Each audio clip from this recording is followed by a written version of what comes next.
Welcome to the June 10th Johnson County Aging in Place webinar series. Today's topic, starting to declutter. Our housing action team is the group that's putting this Aging in Place webinar series together. The group's purpose is to try and find affordable, accessible, and available housing for individuals. I also like to do a lot of education. This is our third year of doing the Aging in Place series. This is the first year and the second time that we've done a webinar. And I think we're going to learn every single month of the way here. Some of the big members of our housing action team, the Johnson County Livable Community, is the Greater Iowa City Area Home Builders Association and the Iowa City Area Association of Realtors.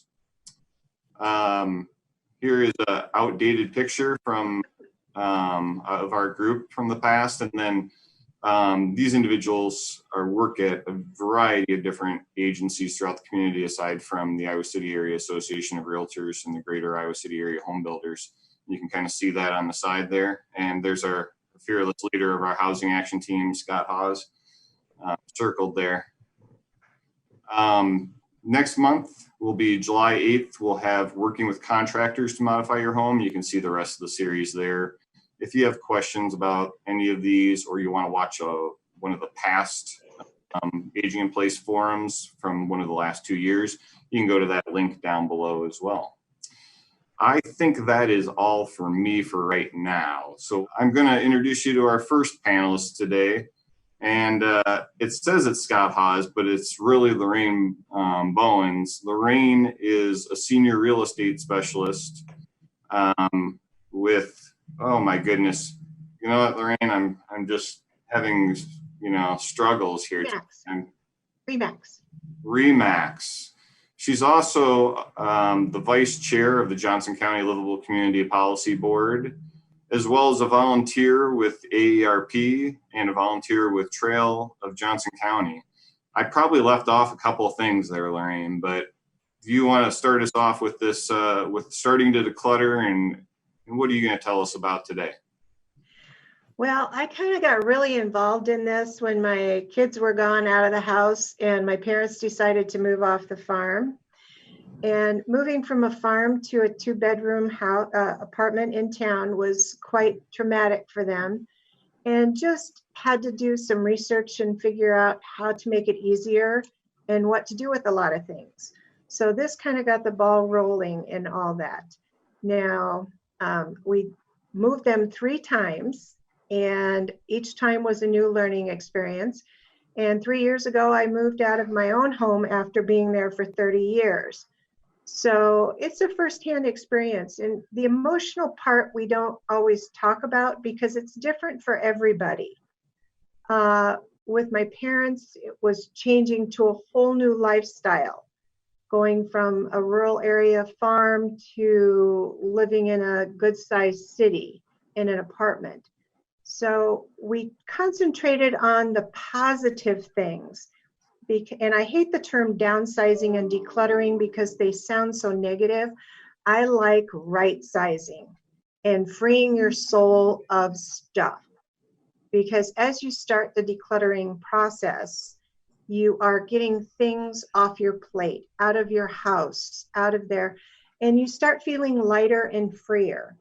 So a lot of the emotional part is looking at it as a positive.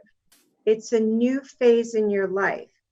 We went from living with our parents to either living on your own or living with a spouse to living in a family. Maybe the kids are gone. We all go through phases in our life, and yet we don't look at when our life changes when we bring children into the home.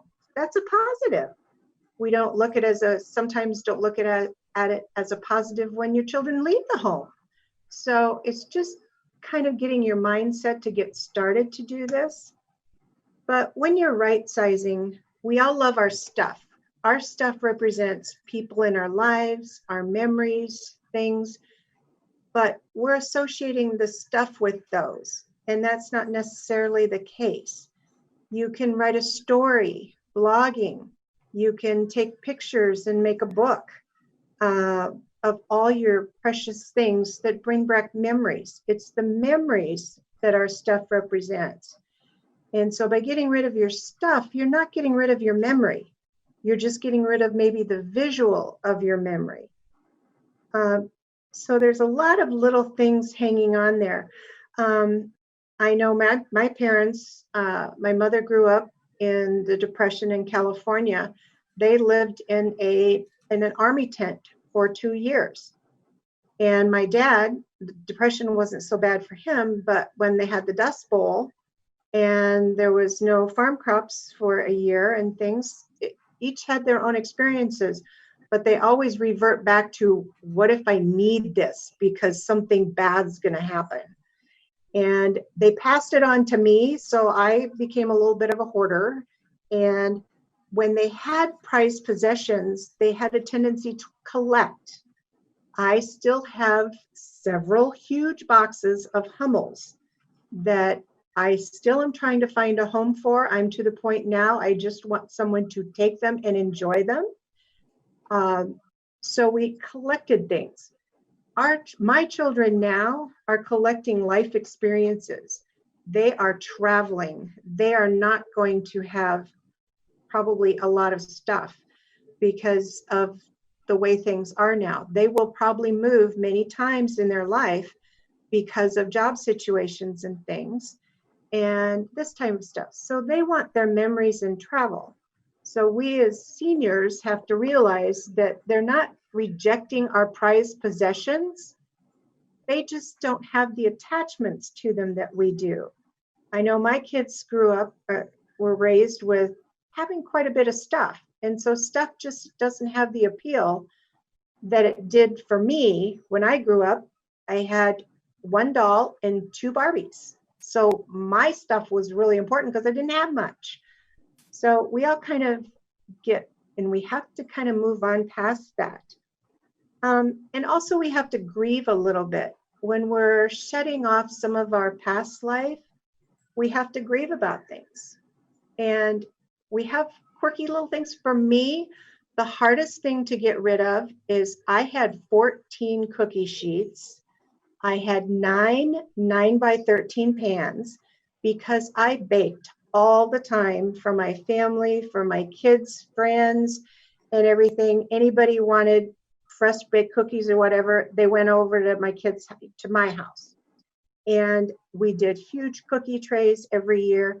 So those were fond memories. And I finally realized once I got rid of those cookie sheets and everything, the memories are still there, even though I don't have all that stuff. And we still talk about it. The other thing too is it's fun to go through your stuff with your family.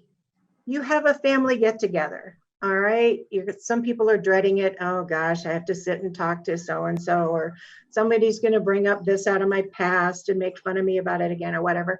But if you go into a room or a closet or a drawer and you go through things, cedar chests are to me one of the funnest things to go through. These prized possessions in your cedar chest. And when we moved from our house, we made both of our kids come back home, and they had to go through all the stuff in their room. And first they were doing it by themselves, and we kind of stayed back. And pretty soon my 2 kids are talking back and forth. Oh gosh, do you remember when we did this in this class? They were talking their elementary stuff. And it just progressed on from there. And they told us stories they didn't think we knew about, but we did. And we told them, and they were surprised that we knew about some things and we never brought it up. And so it was just a fun, so for 3 full days, just going through their stuff and wheedling it down, we laughed so much, we cried some. It was just such a warm bonding experience. Now, not every family may have that, and there may be some arguments. So you have to kind of decide, is it better to work with one family at a time or have all the families come together? But it can be a very pleasurable experience and something to do when you have get-togethers. And it's a good way to bond with grandchildren too. When my parents were going through this, the grandkids all came and spent a few days with just grandma and grandpa when they were getting ready to move off the farm. And they heard stories about farm life because none of them grew up on the farm. And so it was a nice memory they have, and it was just fun. And they always talk about, we dread moving on sometimes. And it's getting your mindset so that you're going, this is a new positive thing. Maybe you've been alone in your house for a while and you don't want to leave what's familiar to go on to someplace that's not familiar. And you have to realize there might be a few negatives, but you have to realize there's positives too. My father, all of a sudden, when they moved to a retirement place, he had lunch with the boys every day. And they talked crops, they talked farming, they talked childhood memories. And my dad became a very sociable person. And I hadn't seen that in him for several years. They had their group of half a dozen friends that they socialized with all the time. And for my mother, it was, you know, hey, she doesn't have to cook and clean every day. Somebody does that for her. This is nice. She spent more time reading, more time on hobbies. They had entertainment come into their retirement complex. And it was a whole new lifestyle. And they acted 10 years younger for a while. And then of course, it kind of went into being farmers and then going to a more sedentary lifestyle. You know, things changed a little bit there. But it was learning to go from the scared to, hey, this is really kind of fun. And they got much more social and their social life got bigger. So we have to look at the positive things. But when you're going from a huge place to a small place, you have to make those tough decisions. And remember, it is all things. And I think with everything that's going on right now in the world, that I think more and more we're becoming aware of, it's not things, it's people. And the people in our lives and our memories and our shared experiences are what are important. And those you can always keep and do diaries, take pictures of things. And that, so it's always in your heart and, you know, go on from there.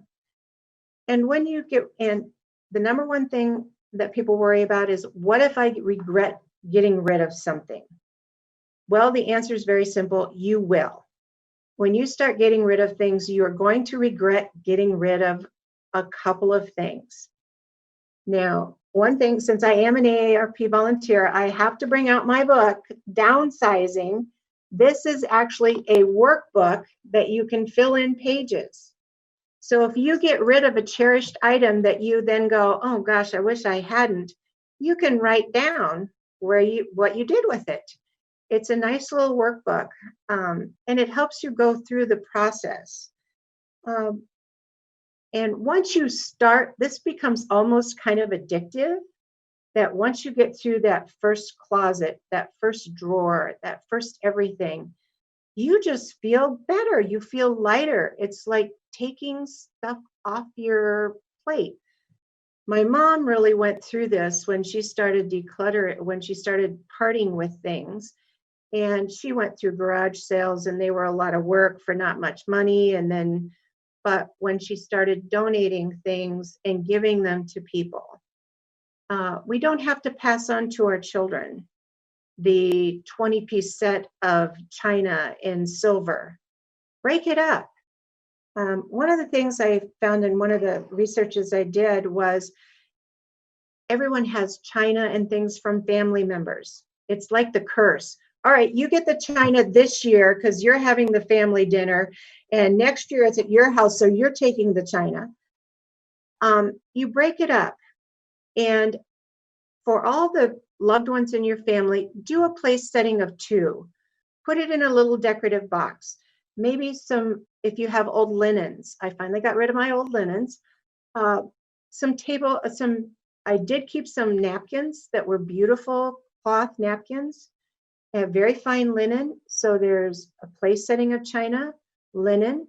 There's a place setting of sterling silver for 2. So whenever there's a family occasion or something to celebrate, 2 people can, like the husband and wife or grandchildren or whatever, they get to have the special place setting, and everybody else may be on paper plates, or it can be a special romantic dinner for a loved one. And then they'll think of you and they won't feel weighted down by that 20-piece place setting. They're fine with the 2-place setting. And some of the other things, my mother was a quilter. I do have a whole cedar chest full of quilts that can be, when there's a wedding, a baby born or whatever, they get a quilt from grandma. And so that brings back good memories of grandma. And I'm down to about 3 quilts, so I'm kind of sad about that. But they also had some things that no one in our house wanted. And when my parents were both gone, I had half of a stall of a garage, and my dining room was packed. After 6 years, I am now down to 2 good-sized boxes. And it can be a process when you're going through your parents' things or your own. Do a little bit at a time. It doesn't hurt if you can't quite part with it now. Look at it again in 6 months. It might be easier if you got rid of a bunch of stuff you didn't want, but the one you were kind of not sure about, I'm feeling pretty good because I got rid of all that other stuff 6 months ago. I'm ready to get rid of some more. It gets easier, it really does. But you're always going to have those feelings. And think about, I hear a lot of people say, well, I'm not getting rid of anything. I'm just going to let my kids deal with it, and they can do what they want. And I tell people, well, I said, if you don't care if your kids are going to haul a dumpster up to your house and throw everything in it, then why not do it now? And, get rid of some stuff now. And I said, you're missing something. You're missing an interaction with a family member or a friend or whoever. As you part ways, you get to share that little bit of your history with someone else. So it's a whole sharing experience, and it's learning how to do it positively and not negatively. So I also think too that in my case, I was 4 hours away from my parents. My brothers both lived on the other side of the country. When family had to come in, we came from literally all 4 corners of the United States. And then we still had to go through a few things where I think I would have rather had more time talking to the family than dealing with stuff. And we had a good time. And fortunately, since I was the closest one, I got to just take all the stuff home that we could deal with later. And we decided to kind of table it. But if you don't have someone in that position, you're kind of burdening them a little bit. And there's one thing I like too, is in here, and you can do this, and this is getting started. I don't know if you can see it in the book here, but on these pages, it'll go room by room, and you can write down bed, sheets, towels, pillows, and it has check boxes: keep, toss, sell, or you're not sure what to do with. So before you even go into that room to try and get rid of things, you can go to this book on the workbook and write down, all right, I've got a bed. Well, I'm going to keep that bed. Well, I have 4 other bed sets. Do I need them all? No. Then you can write down which one you want to get rid of. And then once you have this, you can hand that to your kids and say, okay, here's the list. Get rid of it. Make them do some work if you don't want to part with it. Then pass the buck, because you've already filled out what you need to do. And you can do some affirmations too. And that is, when dealing with my parents' things, there were certain things that meant a lot to them, that they loved Terry Redlin prints. And they had quite a few of them. I personally just didn't have a place for them. They just weren't my thing. Yet trying to think of selling them, I just felt like I was being disrespectful to my parents. And so I had an emotional problem getting rid of that. And I just happened to be talking to somebody I worked with. And she loved Terry Redlin. They had only been able to afford 2 small prints, And I mean, my parents had big wall ones. They had every size you could imagine. And I gave them all to her. And the fact that I took something that my parents cherished and gave it to someone else who was going to cherish them and love them made me feel so good than just taking them down to, and get a few dollars for them at the secondhand shop. You can check with neighbors, friends, families. There was a great story. It was out in the Washington, D.C. area. And there was a couple there who had a big house, lots of stuff. And they decided they were moving. They were just going to get all new stuff. They were only going to take a few cherished items with them. They didn't want to mess with taking all this with them. They sent out flyers to their neighborhood and had their neighbors come in and take things. A few things had prices on them, but the majority was just take. They had a weekend-long party with their neighbors, learning about their neighbors that they may not have met before. And then they had charities come in and take the rest. And they said it was such an uplifting experience to see the joy it brought to people. And things that you find a burden. What am I going to do with these worn out pots and pans that I just can't throw away because somebody may be able to use them? And then you find someone who can. It's like, yes, that's great.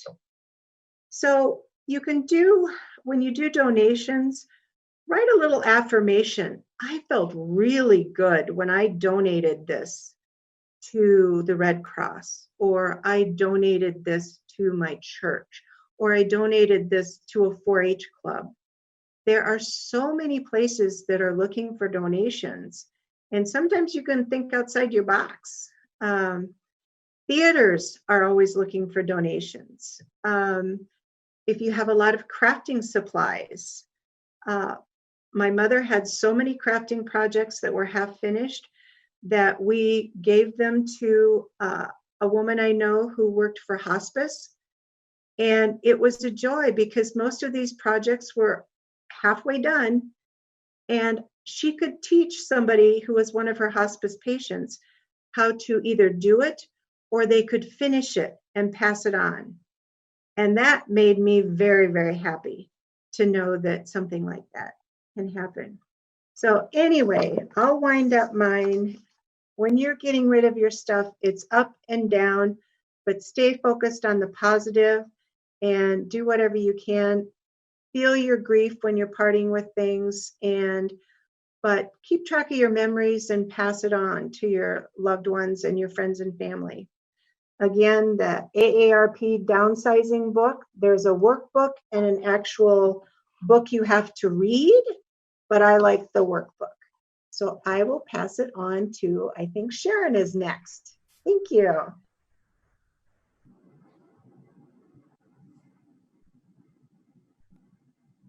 Sharon, I'll introduce you real quick, Sharon. So Sharon Czerwinski is a move manager with Caring Transitions of Cedar Rapids and Iowa City. And she's here to speak to us. And just one more reminder, if you do have anything to add, please feel free to put anything in the chat in the question and answer section, or if you're on Facebook and you're delayed listening to this, you can go ahead and put a comment in there and we will get to that. I do have a comment real quick before I turn it over to you, Sharon. Somebody had a tip on designating stuff that I guess I'd love your take on it, Lorraine. If you have a book with 3 columns that one names the item, 2 a column for the significance or the value, and then a column for who it is designated for. Have you heard that kind of a strategy? Is that something you've employed before? My mom did that. She took little dots and she put numbers on them. And she had a color I have 2 brothers. So we each had our own color. We had a dot on it. So if something was supposed to go to us, I was red. So anything with a red dot, she wanted me to have. And then there was a number, and she had a list of what the item was and what it was special for. So if it was item red number 1, that was a vase that came from, I don't, my great grandmother, something like that. So we had a log. It has not always worked out well for some families because people will go in and change dots. So this is the good thing that happens with family. There's also some negative things that happen with family, and I've experienced both, unfortunately. So I always say we had a rule at our house when my mother finally moved off the farm and was in the 2-bedroom apartment, and they were thinking about going smaller. If you were offered something, it went out the door with you. Didn't matter if you took it straight out to the dumpster. You didn't turn it down. It had to go with you. And so when my brothers would fly in from other parts of the country, or grandkids were, that was the rule. And most of them, it got to be kind of a family joke. And then when my mother had difficulty walking and couldn't really shop anymore, when it was gift giving time, she just wanted to she felt bad just giving money, but that's really what everybody wants. And so we would put them with an item that she was ready to part with. So you got a check and you got something from her. And it was a good way to get rid of things. And once she realized she really enjoyed giving her things to people she cared about, made it much easier. And, you know, a lot of the stuff never really made it other places. It might have just gone to Goodwill or somewhere, and she didn't remember. And sometimes she did. And I'd just say, well, I gave that to so-and-so because they commented how much they loved it. And they mean a lot to me, so I wanted to pass it on. And then she just got so she didn't ask anymore. She just felt good that we took it. And we were pleased to have it. So that was a trick. And so, but when it gets to the point, why do you want to wait? And this is what I went around with is, why do I want to wait to pass something on that means a lot to me and somebody I know wants it? I want to see them enjoy it. I want to have the privilege of giving it to them and getting a hug and a kiss back for it and letting them enjoy it rather than waiting until I'm not there anymore and they just take it home wrapped up in some paper. Well, I don't think I have any other questions right now. So as I alluded to before, I'm going to turn it over to our next speaker. Our next panelist is Sharon Czerwinski with Caring Transitions. She's a move manager. Take it away, Sharon. Thanks so much. Yeah, well, Caring Transitions, if you're not familiar with us, we help seniors relocate to their next living situation. And that can involve packing and moving and resettling, but it also involves right sizing, as Lorraine said. And I just want to ditto 100% of everything Lorraine said. There is such an emotional reality to the changing of seasons. And as she mentioned, so many of them are positive as we're going through them. You know, it seems like getting married, having children, changing and moving to the next career, whatever it might be. But then right sizing in a different direction. It may not be something we've been trained in because for so long, so many decades, each change has involved growth. And this seems like the opposite of that. But actually, there's a great amount of freedom that comes from right sizing. And so Lorraine did an outstanding job of really covering those emotional attachments that make it difficult. And so at Caring Transitions, that's something that we really understand and really try to work with our clients on and with the families, because there's a huge family dynamic, as Lorraine clearly identified, that goes with that. And so since she's covered that so well, I'm just going to give a couple practical things, just some very practical tips that we use. There are a million great books like the one Lorraine mentioned, as well as online you can find some tips and tricks for right sizing and changing the flow of your home. But I'm just going to give a couple of the basics that we begin with when we are working with a client. If we're brought in and asked to help do some changing in the sizing of their home or changing in the sizing of their possessions, how we can help make those decisions. And so the first one that we usually look at is, what's the math? And you know, usually we say, I was told there'd be no math, which is a quote in a very famous movie, but here we go. a lot of times, if we don't have that goal, we're not sure what we're moving towards. And so if it's as simple as you're moving from a 2,000 square foot home to a 1,000 square foot condo, that's half. 2,000 to 1,000 is half. That means if you have 2 sofas, probably only going to take 1. If you have 4 rocking chairs, we maybe need to look at only taking 2 of them. And that sounds incredibly clinical. It sounds very, very pragmatic and unemotional. But there's a reality of setting a goal of what are we really trying to do here? And sometimes that can help. And so if you're staying within your home and you're trying to right size, it really helps sometimes to set a goal. I want to get rid of a quarter of this. I want to change my lifestyle by 20%. And you may not be a mathematical person. I'm not necessarily, but I also am a goal setter. And sometimes that can help me move forward in what I'm doing. It can also help me know if I've actually achieved anything. Have I really made a difference here? Or have I just moved things from one cupboard to the next? Has anything really happened here? And so ask yourself the math on that.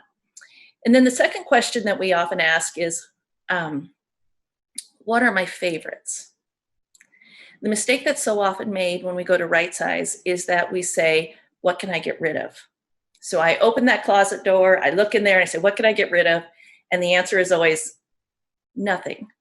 It's my stuff and I love my stuff. And so I don't want to get rid of anything. But if I ask the question instead, what are my favorites? Those are the things I'm going to keep. And so to begin with a closet, like if I was to open my hall closet right now, and I was to say, there's 6 winter coats in there. Well, what are my favorite? Because we live in Iowa, that's why we have 6 of these, and winter never ends. But if I look at those and I say, I'm not going to wear 6 of them all winter long. What are the 3 that I wore the most this past winter? Well, this is the one I wore when I went grocery shopping. This is the one I wore when I shoveled the sidewalk. And this is the one I wore when I went out to eat. And so these are the 3 that I use the most. And so then to sort of look at and say, those are my favorites for sure. It helps me to separate away from the ones that are not my favorites and put them in a different pile. We suggest as part of that separation step is putting things that you're not sure of, like Lorraine mentioned, maybe you're not quite ready yet to get rid of. We suggest putting those things to the best of the ability, like in a tote or in storage, and putting a date on them that says June 2020. And then I know that in 1 year, if I have not touched the items in that tote, I really didn't need them. And I don't even open that tote, I just get rid of it because it's already made its way out of my house and out of my life and I've not missed it. However, if it's been in that tote and I hit December of 2020 and I realized, no, I really wanted that blue coat, it's there, I pull it out, but I leave the rest of the items in there. And so it's part of helping with that, really identifying, do I need that or do I not? And taking away that fear of separating from those things. So this first question is, what's the math? The second question is, what are my favorites? And then the third thing that we really suggest doing is starting small, as Lorraine mentioned, like with a closet or a drawer. And just going back to the example of like the hall closet, our biggest suggestion is first to empty it completely out. If you try to organize within the space itself, it becomes very, very, very crowded fast, even if it's a bedroom. We really encourage to the best of the ability without the furniture, but to take everything out of it and then slowly put things back in, beginning with your favorites. So if I was to empty out that hall closet, well, I put my vacuum back in there because I only have one vacuum, but I'm never going to say I have a favorite vacuum because nobody has a favorite vacuum. But so you put your vacuum back in, but then like the coats, I would choose the 3 favorite coats and put that back in. And my husband's 3 favorite coats that I know he wore the most. And instead of 10 extension cords, maybe I look at the 2 that are most functional for in the house and the rest can go out to the garage. And I start eliminating the items out of there by putting the favorites or the most used items back in. And by doing that process there, you know, you're allowing for some separation from your items, but by reducing the amount of items in a space, it is so much easier to keep it clean. It is so much easier to keep it organized. Having only 2 extension cords as opposed to 10 is far more easy to keep organized. And there's freedom in that. As Lorraine mentioned, that once you have that freedom of getting away from those items, it becomes easier. And it becomes easier with each step. She gave the example, and it's a great example of like the tea sets or putting together those things for the next generations. One that my brother did is that he received all the tools, specifically hand tools, from both of our grandfathers. And then he had his own set. And then we had my dad's. And so he, for each of his kids and each of my kids, has put together 2 toolboxes for them of hammers and wrenches and all that. And the other one has hardware and nails and screws and all of that. And it's all very, very practical stuff. And realistically, for my son to go out and buy 2 toolboxes worth of stuff is not in his budget. But he's got 2 full toolboxes now full of items that have some family meaning to him, but also allow him to be very practically work in his home. And so there was an example there of, my brother looked in his garage and said, what am I going to do with all of this? And there was a very real answer to that. So as we're separate from those things, looking for those creative ways is great. When we run out of those creative ways, then what do we do? And there are many options. At Caring Transitions, we offer, we do put on estate sales, living estate sales. And right now we're doing an awful lot of them online because everybody's shopping at home. And so that's been a really great way to help people move on to that next stage. If you are looking for a place to possibly donate your items, I believe that somebody there might have, Jeff, do you have the list of some places that will help with that? We really strongly recommend those places, first of all, that will come and pick up, because that's always a help. If you have a company like Caring Transitions or someone else come help you, they'll handle the removal of it. But if you're doing this on your own or with your own family, it helps to have someone come pick up. So I'm not sure exactly what's on the list there, but of course, the first one that usually comes to mind is like Goodwill and Salvation Army.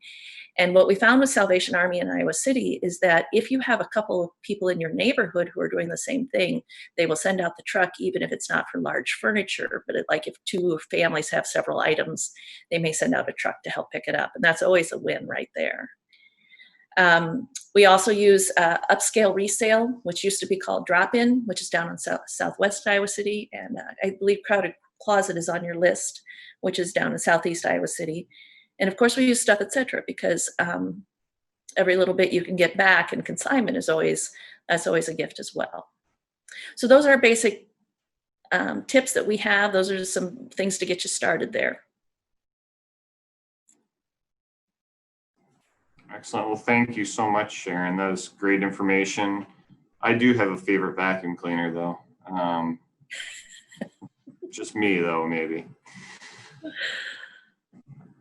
I don't know if I don't see anybody with questions, but I did see somebody have their hands up before. If you do have a question, I tried doing something through chat. And just in case you can't find the chat or the question and answer, if you hover your mouse over the screen, it should show up a bar below the face of the speaker, and it should say chat or question and answer. Feel free to type anything into there. You can, like I said, you can post things, comment on Facebook. I even had my email up. I think I have like 6 screens up here. It's rather intense. Plus, you probably noticed this time around that I have a lot more panelists, and they are there to make sure that I don't screw up horribly. I will screw up, and there's no doubt about that, and there's no way to stop me. But Scott, Lindsay, and Monica, Monica has really an incredible organizing system going on over her shoulder there. I love it, and I'd love to get some better detailed pictures of that so I can steal that from my own office, which has a blank board there that's really not helping me with any kind of organization whatsoever. Should have seen my desk before this, about a half an hour before we started. I had to take things and just throw it on the floor, and I don't want to show that to you.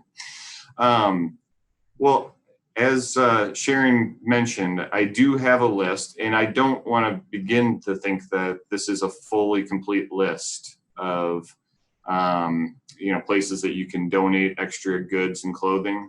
But Crowded Closet, as she mentioned, the Domestic Violence Intervention Program is another place that you can look at to donate items. These links, I understand, they're only up here for a short period of time. I will email this out to everybody who is registered for this. If there's other people viewing this that aren't able to get this information, you can email me. I'll have my email at the show up at the end of this presentation as well. In addition, you can just comment in Facebook if that's where you're watching this. We'll make sure we get in touch with you and get this information. Most everybody knows about Goodwill, Iowa City, and Coralville. The Habitat Restore is another place that you can donate items. Houses into Homes. Houses into Homes is maybe a little bit newer. Some people may not be familiar with them. What they do is they get a lot of donations of household goods, sofas, love seats, dressers, all sorts of information, or all sorts of different household needs. And then they have requests come in from agencies, and they make sure that people that don't have beds get beds. I mean, they've helped out a great number of individuals in our community. Shelter House is another place that you can donate to right now. They're currently accepting clothing donations. Some other places to donate, and Sharon did mention this, and I don't have it on the list, but Stuff Etc. would be another, it would be a consignment place that you can donate to. You get some money back, as she mentioned. Some other places say you can't donate them anywhere. The Iowa City landfill will always take your stuff. This is for all of Johnson County as well as Kelowna and Riverside. Iowa City residents do get a little bit cheaper rate than the rest of those communities, but information is on their website there. And then there's recycling centers as well. East Side Recycling Center, which is over by the Habitat Restore, and then the Coralville Drop-Off Recycling Center, which may be a little bit more hidden for some folks. That one's kind of back where the Coralville Transit office is, kind of off of 12th Avenue, sort of. Professional organizers, and certainly Caring Transitions is one of those organizations listed on here. And this may not be a full list again. I hope it is, but it may not be, of all the professional organizers in the area. Don't have a lot to really note on this, but this is just a list that I was able to compile. Some of these are listed in our Livable Community service directory, and others I found through some various websites of Iowa professional organizers and such. Do we have some questions up there, Scott? Yeah, we received a question, and perhaps Sharon, maybe you can go over the 3 divisions. The question is, what are the 3 divisions from Caring Transitions? You mean the divisions of what to do with the items? Or I believe that's what the question is, yes. So usually we divide into 3 different piles of keep and save would be the first one. So that's the ones you're going to keep.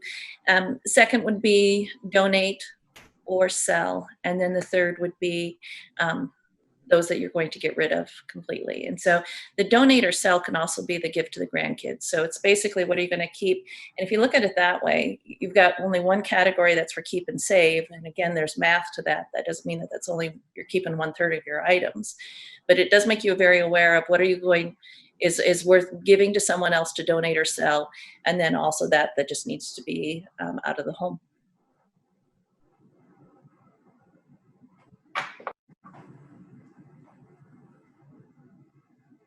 All right, thanks, Sharon. We also had a comment from somebody who mentioned, don't forget the grandchildren. Grandchildren will certainly treasure some of those items. I can speak from experience that it's really nice to have a few mementos from your grandparents.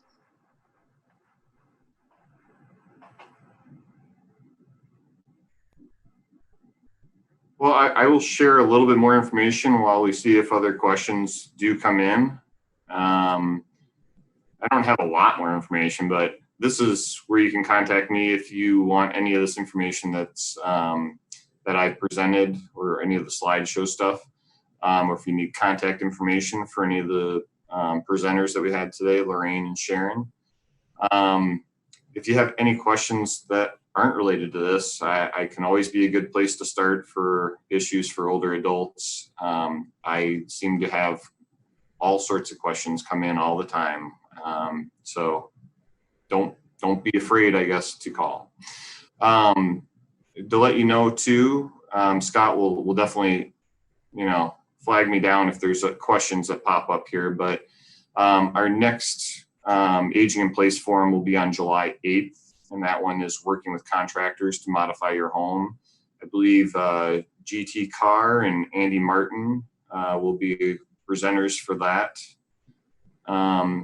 Real quick, wanted to just let you know that Johnson County Livable Community's Caregiver Action Team is partnering with the Caregiver Wellness Day Committee to put together a webinar series for caregivers, as all the events that both of those organizations had planned to do live, they were COVIDed. So they're canceled, in other words. So we're going to do, there's going to be an online series that will start on July 14th, I believe. And the speaker will be Dr. Kathleen Buckwalter.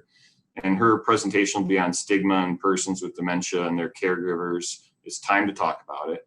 And then Harrison March from Heritage Area Agency on Aging, who many of you may recall was here last month speaking, will be doing a short presentation about resources available through Heritage and available in the community. So I will have information posting up on our Facebook page and many other ways. So look out for that information as well. Anything else we have here, Scott? Yeah, we got a couple of people who are interested in what Monica might have to say. Apparently, what people see over your shoulder have intrigued them. So, Monica, do you have any tips on how to keep some of your items organized? Oh my goodness, now you guys are putting me on the spot.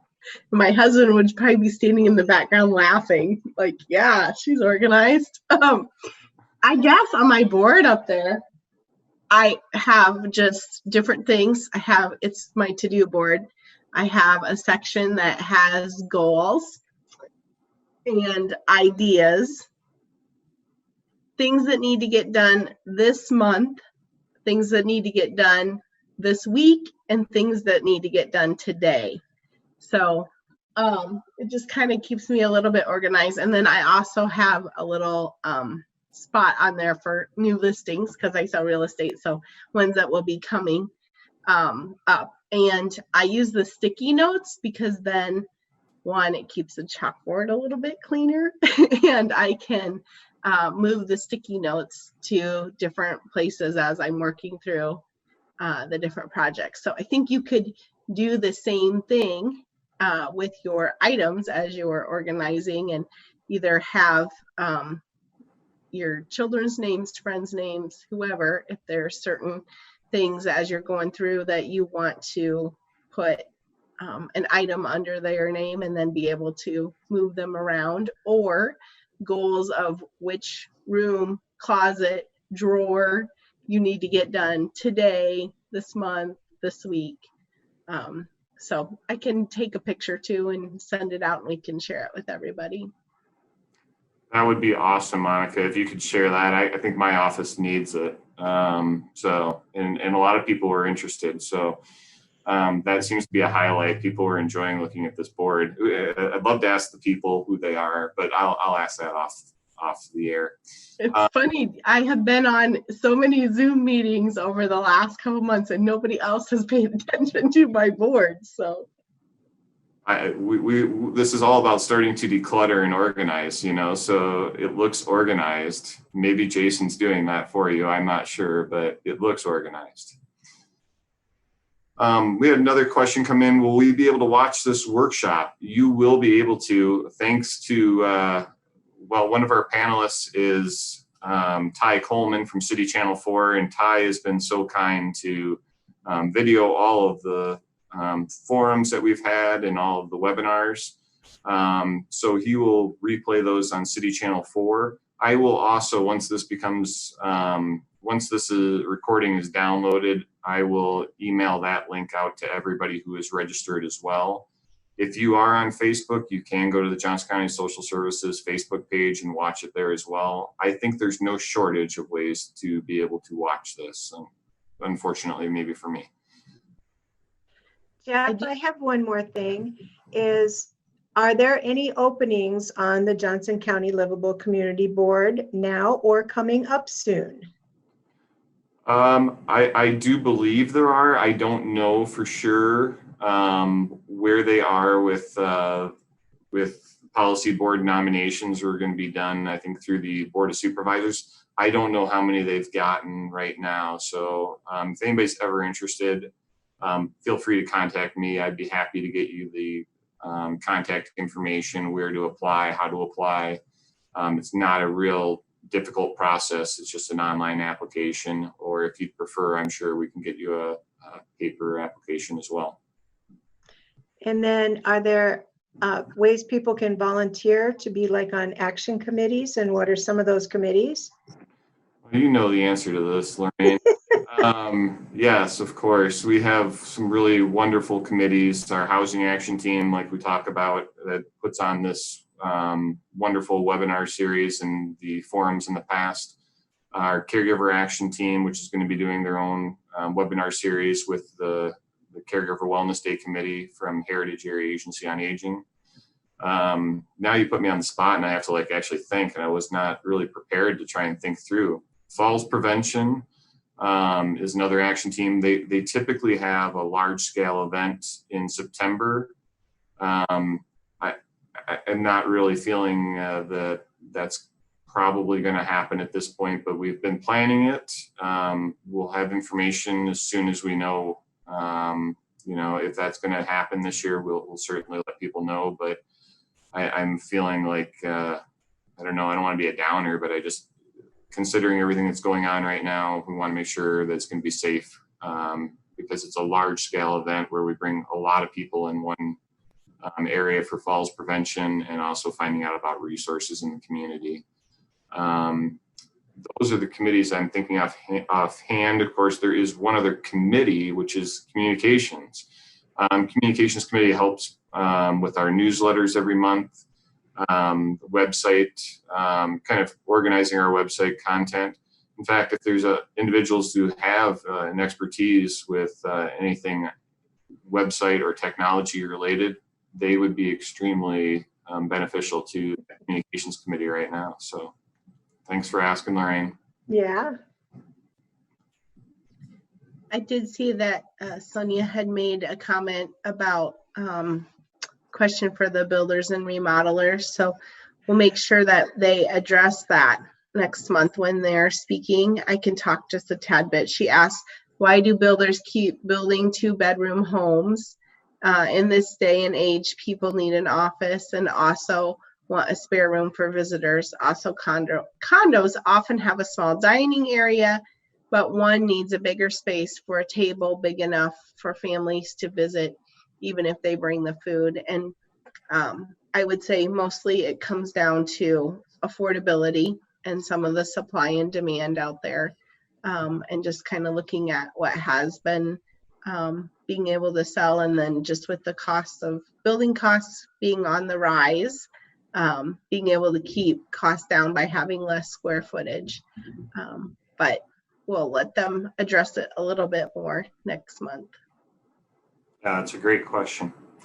Thank you for addressing that, Monica. Well, I'm not seeing any more questions coming in right now, and we are getting really close to the cutoff time. I like to make sure that we're done by 1 o'clock. And I do want to apologize. Marilyn, I saw your comment there on Facebook. Yeah, it stinks not having these in person to be able to eat lunch. My lunch is once again fairly pathetic, and those that know me well know exactly what I'm having today. So we hope to be able to have these sessions again in person. Probably not this year, so probably we hope that by next year we certainly can get back and do these in person again. I think everybody would love to be able to see each other face to face rather than, well, I don't even get to see the faces of the attendees. So,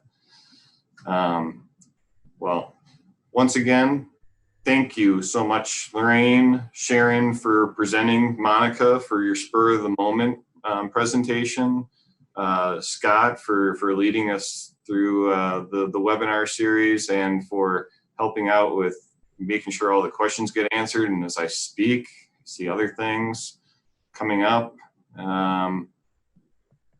Yes. All right. I just want to make sure it wasn't a question coming in. You're very welcome. We'll make sure everybody gets this recording and all the information, especially Monica's board. So look forward to, oh my goodness, is that another question? No, okay, that's the same thing. I'm getting used to these webinars, I think. I'll have this down by the 6th one, I promise. Thank you all for coming out and watching this. I guess you didn't come out, or wherever you are watching this, thank you for watching. And look forward to seeing everybody next month for the July session. Thanks all. Bye. Bye.